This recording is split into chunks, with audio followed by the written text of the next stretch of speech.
오늘은 하나님을 시험하지 말고 신뢰하라, 이렇게 말씀의 제목을 정해보고 여러분과 함께 은혜를 나누려고 합니다. 여러분, 한 주간도 얼마나 힘드셨습니까? 또 얼마나 불안하셨습니까? 그러나 이렇게 저희들이 그럼에도 불구하고 예배할 수 있음이 또 감사이고 또 은혜입니다. 우리가 두려워하는 것 중에 특별히 내가 소속되어 있는 단체나 또 다른 사람과의 관계가 단절되는 것, 그것에 대한 두려움이 우리에게는 있습니다. 그런데 우리 그리스도인들에게는 그런 두려움보다도 하나님과의 관계가 막히고 단절되는 것이 더 큰 문제이고 또 더 큰 두려움이 되는 것입니다.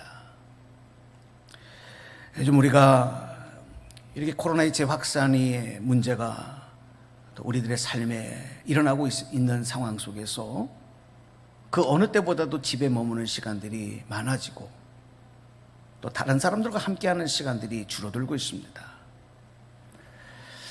그러다 보니까 우리가 바쁘게 살아갈 때는 잘 느끼지 못하던 감정들, 또 그런 생각들이 많아지고 또 그 중에, 그런 감정 중에 외롭다라고 하는 감정이 들어올 수도 있습니다. 답답한 마음은 이루 말할 수가 없고요. 또 거기에 더하여서 불안함마저 우리의 삶의 평안을 빼앗아가고 있습니다. 하지만 우리 그리스도인은요, 하나님에 대한 믿음으로 사는 사람들입니다. 그리스도인은 하나님을 향한 믿음을 가지고 사는 사람들. 그래서 우리 그리스도인들은 어떤 어려움이 온다고 하더라도, 어떤 고난과 외로움과 단절의 두려움이 찾아온다 하더라도 어떻게 우리가 그것을 대처해야 하고 어떻게 우리가 그런 상황을 극복해 나가야 하는지에 대해서 분명히 알고 있어야 하고 또 그렇게 대처해 나가야만 합니다. 바로 그런 모습이 그리스도인의 모습이에요. 그러기 위해서는 우리가 가장 먼저 변치 않으시는, 변하지 아니하시는 하나님, 나를 사랑하시는 내 아버지이신 하나님의 사랑을 우리가 확실히 신뢰하는 게 중요합니다. 그리고 그 하나님을 찾고 갈망하고 또 나를 향하신 하나님의 그 신실하신 사랑의 약속을 의심하지 말고 믿고 소망의 인내를 가지고 불안함 때문에 하나님을 시험하지 않고 믿음으로 싸워 나가는 것, 이것이 오늘 우리가 가져야 될 모습이고 또 취해야 할 태도인 것입니다. 성경 말씀 한 구절을 여러분에게 읽어드리겠는데, 시편 42편의 시편의 고백입니다. 우리 42편의 5절 말씀을 여러분 한번 말씀을 보시면서 우리 대독해 주시겠습니다. 말씀 봅니다. 내 영혼아, 내가 어찌하여 낙심하며 어찌하여 내 속에서 불안해하는가? 너는 하나님께 소망을 두라. 그가 나타나 도우심으로 말미암아 내가 여전히 찬송하리로다. 아멘. 오늘 이 시편 기자의 고백처럼 오늘 우리에게도 이와 동일한 고백과 또 다짐이 있어야 할 줄로 압니다. 우리가 인간관계에서도요, 사람을 서로 믿지 못하면 어떻게 됩니까? 믿지 못하는 마음이 의심으로 이어지는 것이죠. 마찬가지로 하나님과의 관계에서도 우리가 신실하신 하나님의 사랑을 믿지 못하면, 하나님의 약속을 믿지 못하면 하나님에 대해서도, 하나님의 약속에 대해서도 우리가 자꾸 의심하게 돼요. 그리고 결국은 그 의심이 우리로 하여금 하나님을 시험하도록 만드는 대로 이끌어갑니다. 우리 안에 있는 의심이 하나님을 시험하게 하는 거예요.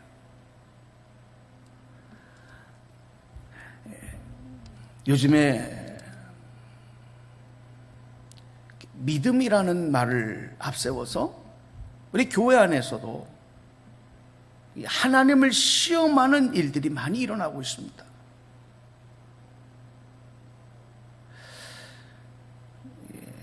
이 코로나와 관계되어져서 교회와 사회와의 관계, 그리고 세상이 바라보는 교회의 모습들, 또한 예배와 관련된 주장들, 이런 것들이 아주 예민한 문제가 되고 있어요.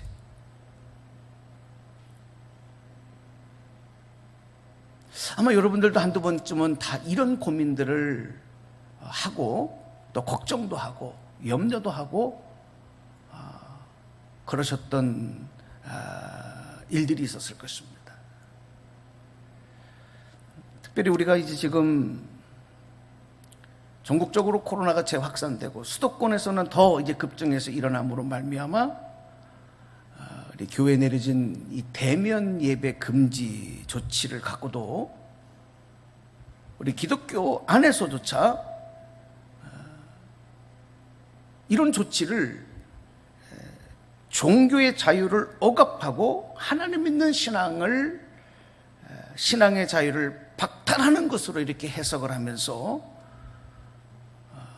교회 예배를 사수해야 한다, 포기할 수 없다, 이렇게 주장하는 소리가 있고요. 또 지금은 이렇게 바이러스로 인한 전염병이 확산되는 시기이기 때문에 이런 때는 우리가 비대면으로 예배 드리는 것이 기독교가 취할 태도다, 올바른 태도다, 이렇게 또 주장하는 목소리가 이렇게 서로 상충되고 대립되고 있어요. 저희 교회는 이렇게 후자의 생각을 따르고 또 그래서 오늘도 이렇게 비대면으로 온라인 예배를 드리고 있습니다만은 오늘 이 말씀을 듣고 있는 우리 성도님들, 여러분들의 이 개인적인 생각, 또 여러분의 믿음의 신념은 어떻습니까?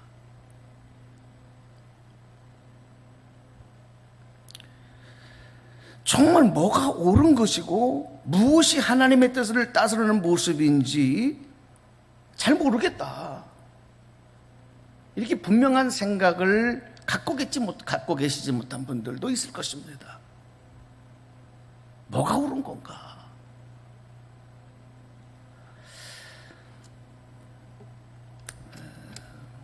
만약에 여러분 우리가 예배와 관련해서만 해도 어떤 하나님을 대적하는 적대 세력이나 어떤 이념이나 어떤 권력의 힘으로 만약에 예배를 막고 기독교 종교 자유를 억압한다고 한다면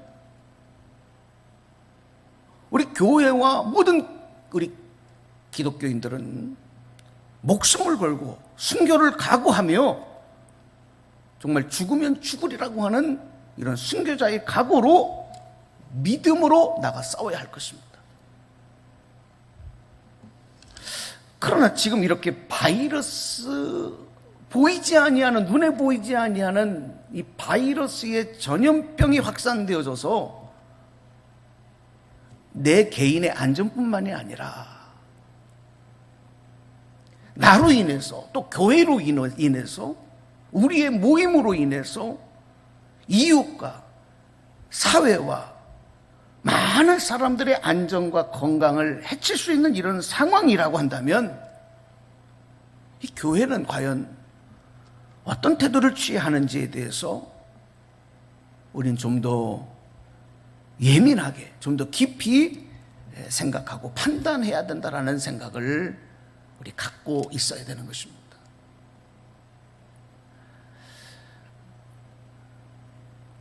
이런 특수한 상황에서 혹 믿음을 앞세워서 외치고 주장하는 내 생각, 내 주장이 혹 하나님을 시험하는 일로 나갈 수도 있다는 것.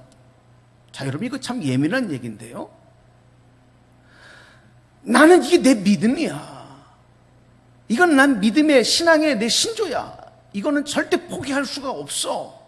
라고 하는 자기 주장, 자기 생각, 자기 신념, 그런 것을 믿음이라고 하는 것으로 포장을 해서 나간다고 할 때 그것이 또 하나님을 시험하는 일이 될 수가 있는 거예요.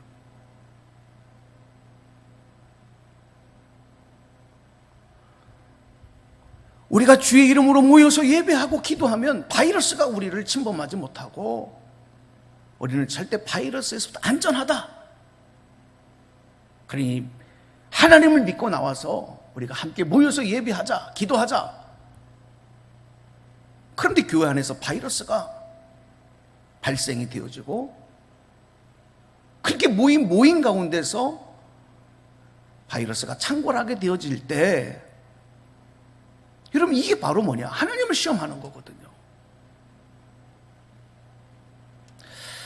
그래서 여러분, 오늘 말씀에 한번 여러분이 귀를 기울이셔서 한번 들으셨으면 좋겠습니다. 먼저 이웃과 예배와 관련해서 우리 예수님은 뭐라고 말씀을 하셨는가? 또 성경에는 어떻게 기록을 하고 있느냐? 이걸 정확하게 우리가 한번 살펴봐야 돼요. 전통적으로 유대인들은요, 예루살렘에 나와서 예루살렘에 지어놓은 예루살렘 성전에서 드리는 제사만이 온전한 제사이고 또 하나님이 기뻐 받으시는 제사라고 주장하고 또 그들이 확고하게 믿고 있었습니다. 그런데 그런 주장이 예수님의 공생의 기간에도 이스라엘 사회에, 유대 사회에 깊이 뿌리 내려져 있었어요. 우리가 이스라엘 역사를 다시 한번 짚어볼 때 이스라엘의 가슴 아픈 역사 중에는 유대인들 안에 이방인으로 취급을 받던 혼혈인, 피가 섞여 있는 이 혼혈인인 혼혈자들인 사마리아 사람들이 있었어요. 이들은 이스라엘이 남북 왕조 있을 때, 북이스라엘과 남유다로 나눠져 있을 때, 이 북이스라엘이 아시리아에 의해 멸망을 당합니다. 그리고 북이스라엘의 수도였던 이 사마리아에 이 아시리아에서 사람들을 보내서 그곳에 살게 해요. 그래서 많은 아시리아 사람들이 와서 그곳에서 정착하며 살아가는 동안에 이스라엘 유대 백성들과 통혼이 일어나는 거예요. 서로 결혼하고 같이 살아가면서 거기 아이들이 태어납니다.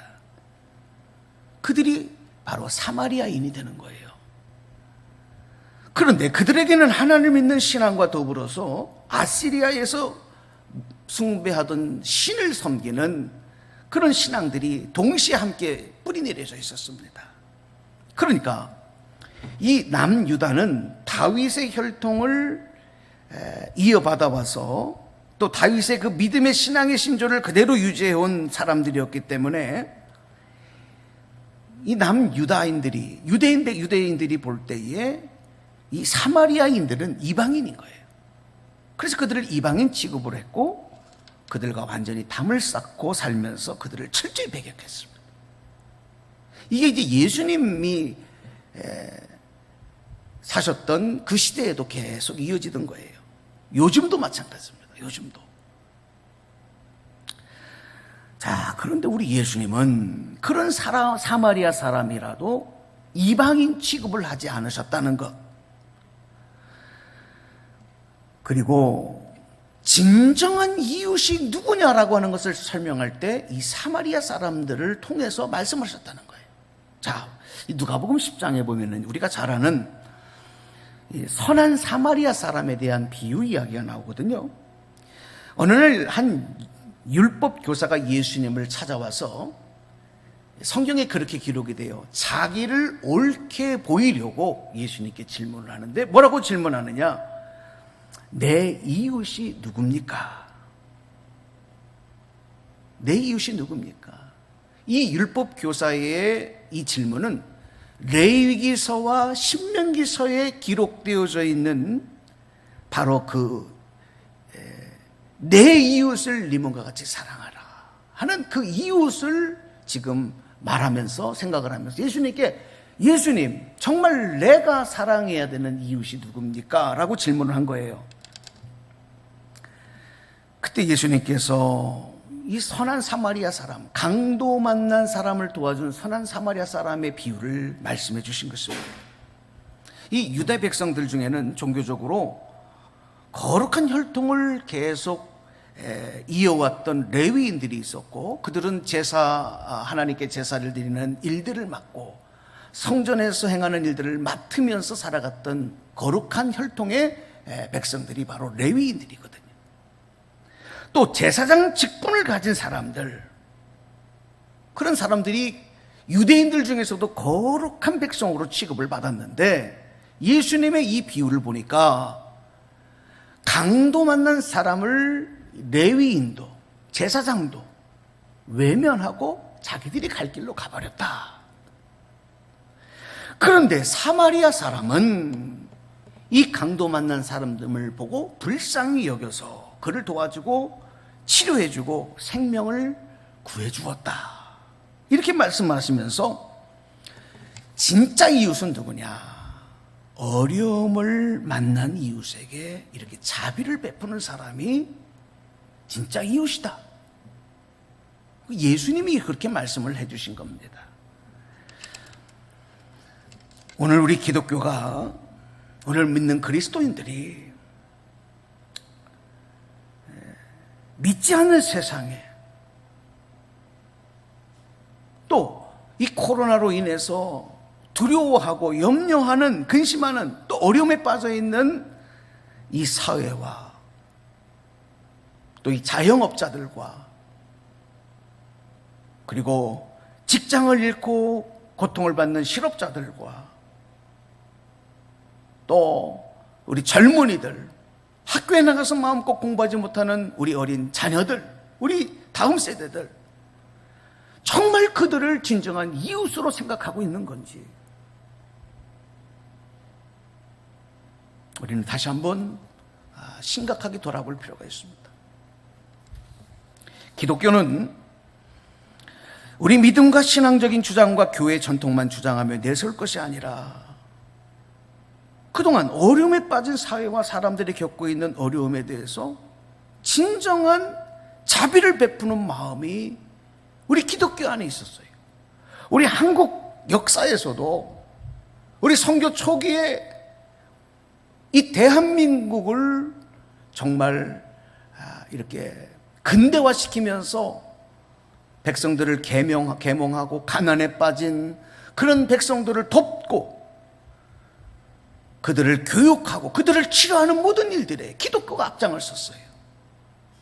진정한 사회와 우리 이웃의 친구가 되었던 것입니다. 그러기 위해서 내가 가지고 있는 것을 내려놓고 포기하고 희생하는 마음들이 있었던 것입니다. 그런데 어쩌면 오늘 우리의 모습은 강도 만난 사람을 보고도 외면한, 우리는 거룩하다고 말을 하는데 그들을 보고도 외면한 레위인이나 또 제사장과 같은 모습은 혹 우리에게 없는가? 이런 마음이 들 때마다 얼마나 속이 상한지 몰라요. 얼마나 안타까운지 몰라요.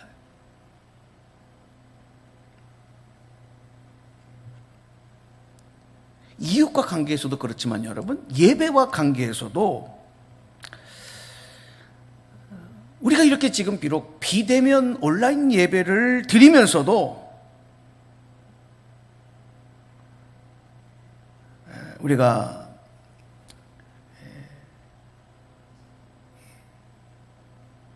예배가 정말 무엇이냐, 하나님이 정말로 기뻐 받으시는 예배, 우리 예수님께서 가르쳐 주신 예배가 도대체 무엇이냐라고 하는 성경적인 근거와 지식이 분명하지 아니하고 혼란에 빠져 있는 분들, 그런 분들이 참 많이 있습니다. 우리 예배와 관련해서 오늘 본문 말씀을 보면 요한복음 4장에 우리 예수님께서 어느 날 유대인들은 절대로 가지 아니하는 사마리아 지역에 들어가시는 거예요.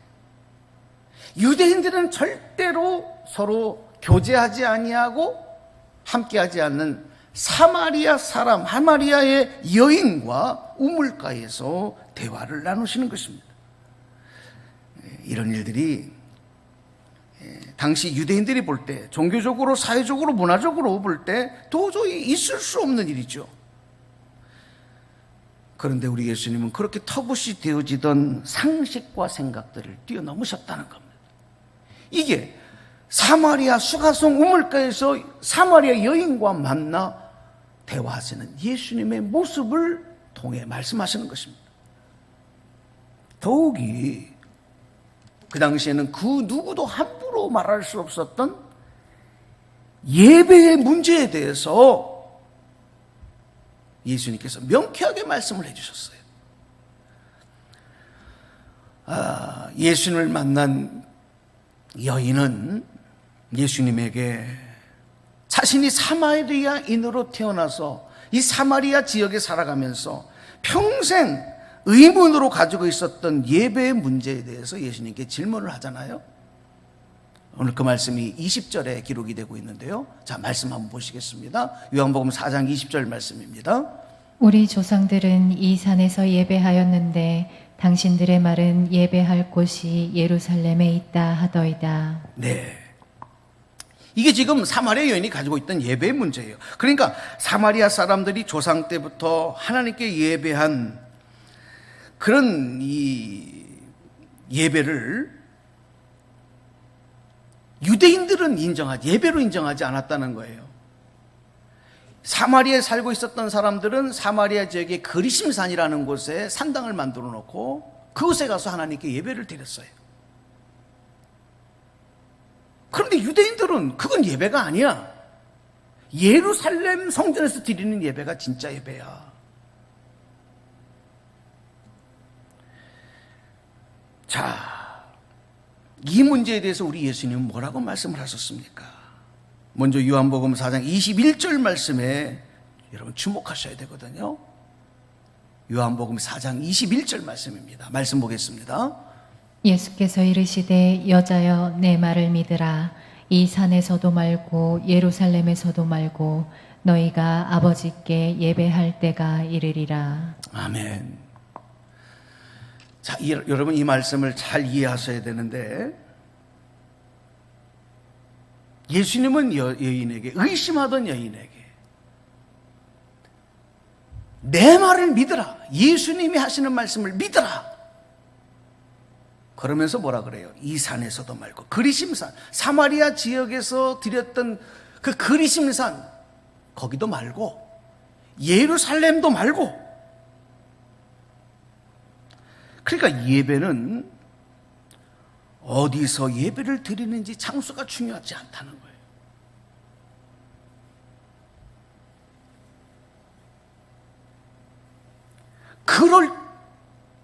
그럴 때가 온다는 거예요. 어디에서 예배를 드리느냐가 중요하지 않을 때가 온다.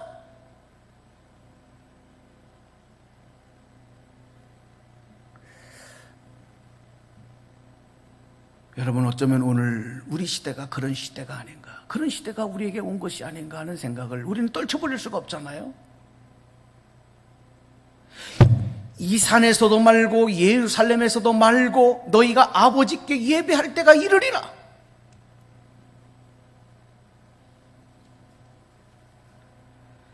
그러니까 우리 예수님은 예배의 장소보다 더 중요한 것, 그때가 되어지면 장소가 중요한 것이 아니라 누구에게 드리는 예배인지, 예배를 받으시는 분에 대해서 분명히 알고 예배를 드려야 한다고 하는 것을 강조하시는 거예요.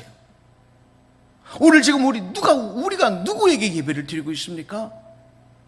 우리가 온라인으로 예배를 드리고 있지만 누구에게 예배를 드리고 있습니까? 여러분 분명하셔야 되는 것입니다. 우리는 가정에서 예배를 드리든 성전에 와 예배를 드리든 우리가 드리는 예배는 하나님을 향한 예배인 줄로 믿습니다. 절대 추후에 의심도 갖고 있어서는 안 되는 것입니다.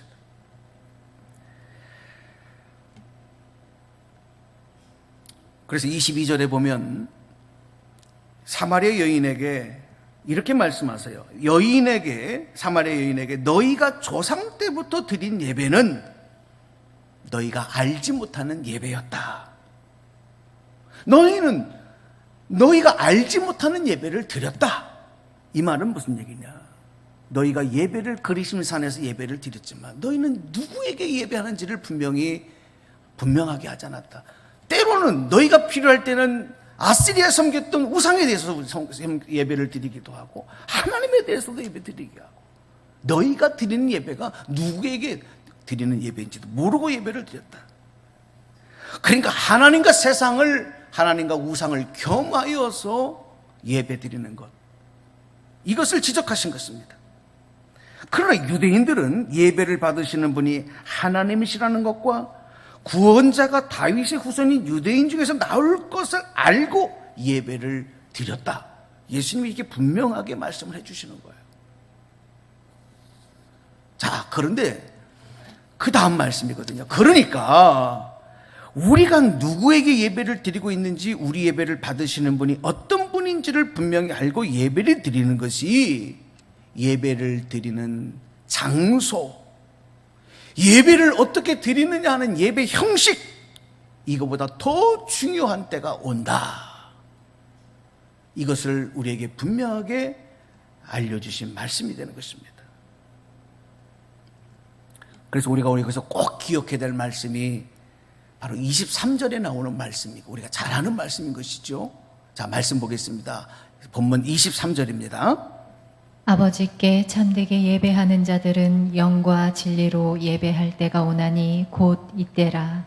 아버지께서는 자기에게 이렇게 예배하는 자들을 찾으시느니라. 아멘. 영이신 하나님, 우리 아버지 하나님, 우리가 예배하는 하나님은 어떤 하나님입니까? 무소부지하신 하나님, 어디에도 계시는 하나님, 시간과 공간을 초월하여 임재하시고 역사하신 하나님, 어떤 나라와 어떤 장소든 어떤 장소이든 경계를 뛰어넘어서 임재하신 하나님, 이 나라 온 우주 삼라만상을 통치하신 하나님이 바로 우리가 예배드리는 하나님이에요. 그러므로 그런 하나님을 인정하고 고백하며 드리는 예배가 바로 영으로 드리는 예배. 할렐루야. 영이신 하나님 앞에 우리가 영으로 예배를 드려야 된다는 게 바로 그거거든요. 하나님께서는 우리 생각으로 여기서 저기서 드리는 예배를 주장하기 이전에 성령의 인도하심을 따라 무소부지하신 하나님을 고백하며 예배하는 자들을 찾으신다고 말씀하셨어요. 이게 우리 예수님 말씀이거든. 예배와 관련해서 예수님이 분명하게 우리에게 주신 말씀인 것입니다. 그러므로 진리로 예배를 드린 자를 찾으신다는 것, 곧 이건 무슨 말이냐? 진리는 곧 예수 그리스도시고 진리는 곧 말씀이잖아요. 내 주장과 내 생각과 내 신념으로 드리는 예배가 아니라 예수 그리스도의 십자가, 예수 그리스도의 구원의 은혜에 감사하며 말씀 안에서 순종하며 드리는 예배, 하나님은 그렇게 예배하는 자들을 찾으신다. 오늘 우리 교회가, 오늘 여러분들이 그런 예배자 되시기를 주님의 이름으로 축복합니다. 오늘 말씀을 맺으면서 우리 기독교 역사에서 있었던 한 가지 이야기를 여러분에게 말씀드리고 오늘 말씀을 정리하려고 합니다. 혹 우리가 믿음이라는 이름을 가지고 하나님을 시험하지 않고 예수님을 통해 주신 하나님 말씀을 신뢰하는 믿음으로 나가기 위해서 오늘 한번 우리가 이 이야기를 한번 깊이 생각해 볼 필요가 있어요. 16세기 유럽에서 흑사병이 창궐을 합니다. 그래서 많은 사람들이 이 전염병으로 죽어갔어요. 그 시대를 살아가던 종교개혁자였던 마틴 루터가 뭐라고 외쳤느냐. 저는 오늘 이 설교 제목을 이 마틴 루터의 외침, 바로 하나님을 시험하지 말고 신뢰하라. 마틴 루터가 그렇게 외쳤어요. 누구를 향해서? 사회와 불신에 빠져있는, 두려움에 빠져있는, 또 당시의 교회를 향해서, 성직자들을 향해서, 또 성도들을 향해서 하나님을 시험하지 말고 신뢰하라고 이렇게 외쳤습니다. 1527년에 그의 논문을 보니까 그 제목이 그거예요. 치명적 흑사병으로부터 도망칠 수 있는 것인가? 이 논문에서 루터는 뭐라고 이야기를 했느냐? 이렇게 말합니다. 집에 불이 났을 때 하나님의 심판이라며 가만히 있어야 하는가? 물에 빠졌을 때 수영하지 말고 하나님의 심판이라고 익사해야 하는가? 다리가 부러졌을 때 의사의 도움을 받지 않고 이건 하나님의 심판이야, 저절로 나을 때까지 참고 버텨야 해, 이렇게 해야 하는가? 이런 것들은 하나님을 신뢰하는 것이 아니라 하나님을 시험하는 것이다.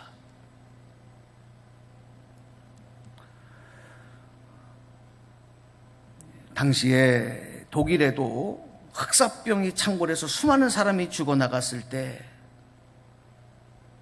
어떤 사람들은 약의 사용을 멸시하고 사람들이 모이는 장소를 피하지도 않고 그렇게 하는 것들이 자신들의 강한 믿음을 증명하는 것이라고 주장하는 사람들이 있었어요. 믿음 없이 무슨 약을 먹냐? 믿음이 없이 왜 사람들이 모이는 곳에 가지 못하느냐? 이렇게 주장하는 사람들이 있었단 말이에요. 하지만 루터가 볼 때는 이것은 하나님을 신뢰하는 것이 아니고 시험하는 것이었습니다. 그래서 루터가 이렇게 말했습니다. 약을 먹으라. 집과 거리를 소독하라. 사람과 만남을 피하라. 나는 하나님께 자비를 베푸셔서 우리를 지켜달라고 간구할 것이다. 그리고 소독하여 공기를 정화할 것이고 약을 지어 먹을 것이다. 내가 꼭 가야 할 장소나 꼭 만나야 할 사람이 아니라면 피하여 나와 이웃 간의 감염을 예방할 것이다. 혹시라도 나의 무지와 태만으로 이웃이 죽임을 당하게 해서는 안 되기 때문이다. 하지만 만약 이웃이 나를 필요로 한다면 나는 누구든 어떤 것이든 마다하지 아니하고 고통받는 이웃을 향하여 달려갈 것이다. 사랑하는 여러분, 하나님을 시험하지 말고 하나님을 신뢰하는 믿음으로 오늘 이 어려움을 이겨나가는 교회, 이 어려움을 이겨나가는 여러분 되시기를 주님의 이름으로 축원합니다. 다 같이 기도하겠습니다.